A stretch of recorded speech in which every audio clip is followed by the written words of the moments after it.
Hoy quiero hablarles de la receta económica y cultural del socialismo en América Latina. El profe Milei fue al CIPAC, estuvo en Brasil, estuvo con Y nosotros Bolsonaro y tenemos contó los razón. resultados, la Si receta cómo se económica está más librando la batalla fracasada por de el la destino de la historia, o sea, la Argentina socialista. desde que Ahora como asumimos la presidente te presidencia. cuenta los Si resultados de esta analizamos los crisis en distintos la casos actual de gobiernos Argentina, pero socialistas desde adentro, o como de izquierda en presidente. América ¿Querés saber Latina en cómo lo los llevaron a últimos 20 cabo? ¿Querés años, saber por qué siempre encontrarán fracasa? seguramente Escucha. una... Hoy quiero hablarles de la receta económica y cultural del socialismo en América Latina, sobre que ellos están equivocados y nosotros tenemos razón, y si cómo se está librando la batalla por el destino de la Argentina desde que asumimos la presidencia. Si analizamos los distintos casos de gobiernos socialistas o de izquierda en América Latina en los últimos 20 años, encontrarán seguramente una serie de denominadores comunes que aparecen en conjunto y que constituyen una verdadera receta del desastre, tanto en lo económico, en lo social, en lo político y en lo cultural, porque hay una relación de causalidad entre todos estos elementos y no es una mera coincidencia.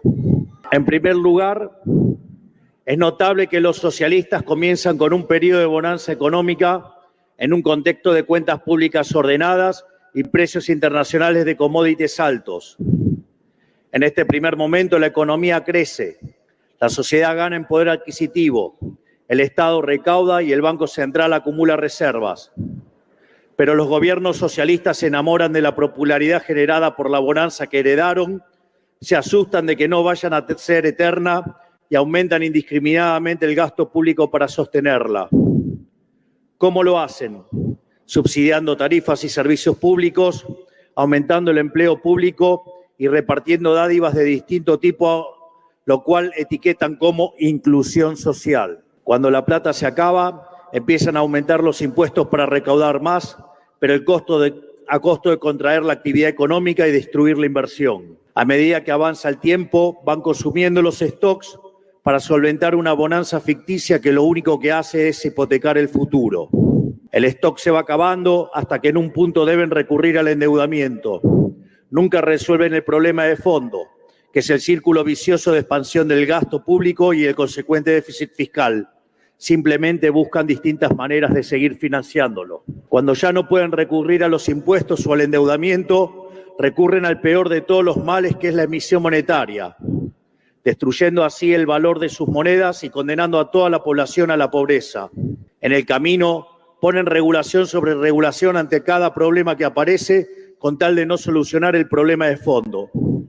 Y en cada uno de esos parches le inventan un negocio a algún amigo, generando una casta de empresarios prebendarios protegidos por el poder político, que compiten artificialmente pescando en una pecera. El costo de todo esto, tarde o temprano, la paga la gente.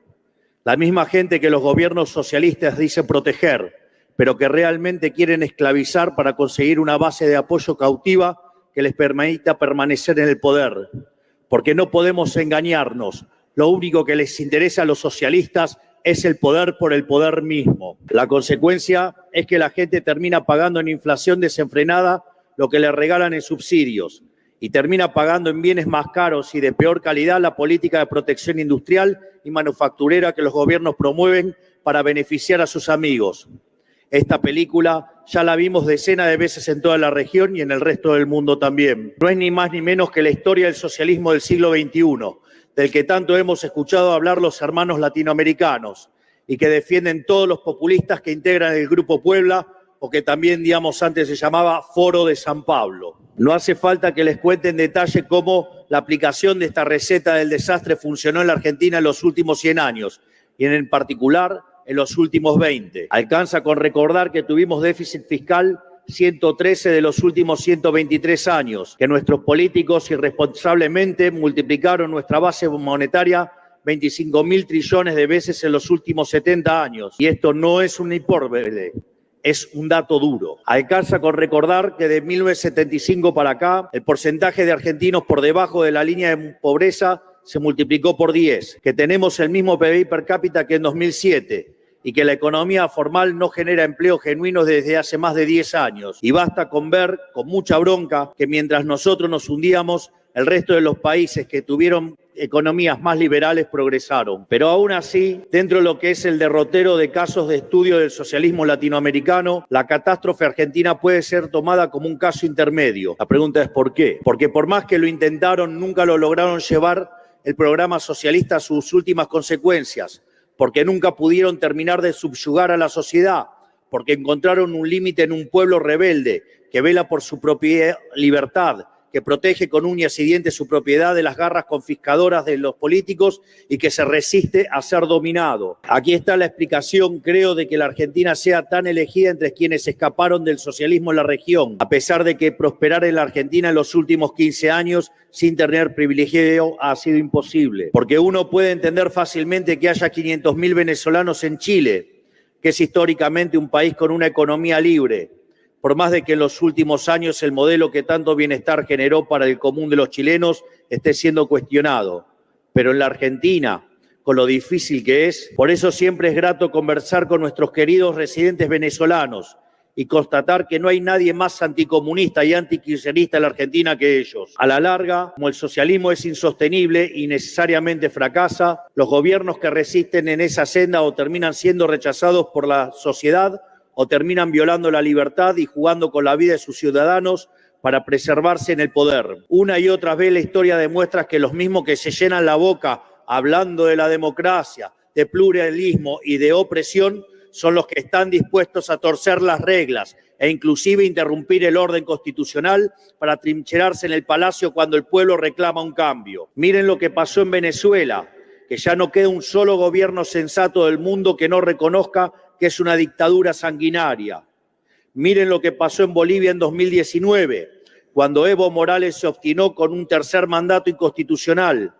Miren la persecución judicial que sufre nuestro amigo Jair Bolsonaro aquí en Brasil. Y miren lo que está pasando en Bolivia ahora mismo. Están dispuestos a montar un falso golpe de Estado con tal de sumar algún puntito que otro más en una elección. Por eso, cuando digo que la Argentina es un caso intermedio, lo es únicamente en términos relativos, porque su punto de comparación es el horror humanitario que han sido otras dictaduras asesinas de la región, como Cuba, como Nicaragua, como Venezuela, de donde se escaparon 7 millones de personas en la última década para no compartir el hambre con las que se quedaron. Y ni hablar de las experiencias socialistas del siglo XX en Europa y Asia, que se cargaron con la vida de más de 100 millones de seres humanos. Por eso digo que como el socialismo es una ideología que va directamente en contra de la naturaleza humana, necesariamente deriva en esclavitud o muerte. No hay otro destino posible para el socialismo. Pero obviamente el descenso al socialismo no ocurre de la noche a la mañana ni sale de un repollo. Nada de esto es posible sin un esfuerzo cultural constante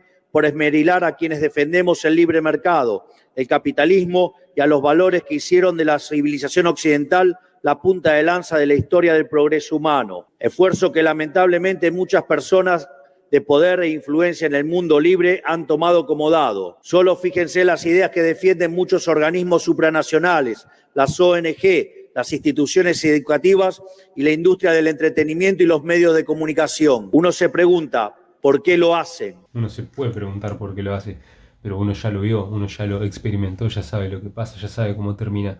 Todo aquel que tenga entre 20 y 30 años y recuerde y haya usado plata se va a dar cuenta de que la moneda claramente se devaluó, porque antes con un billete de 10 pesos pueden hacer muchas cosas. Hoy en día un billete de 10 pesos, ya los billetes de 10 pesos ni existen, como que vos no te quedás esperando 10 pesos un billete de vuelta. Así que nada más que agregar. El socialismo fracasó y siempre fracasa. Y ni hablar si le preguntamos a nuestros abuelos, te van a decir, y no, había hasta los patacones, estaban los australes, monedas que dejaron de existir y que pasaron así.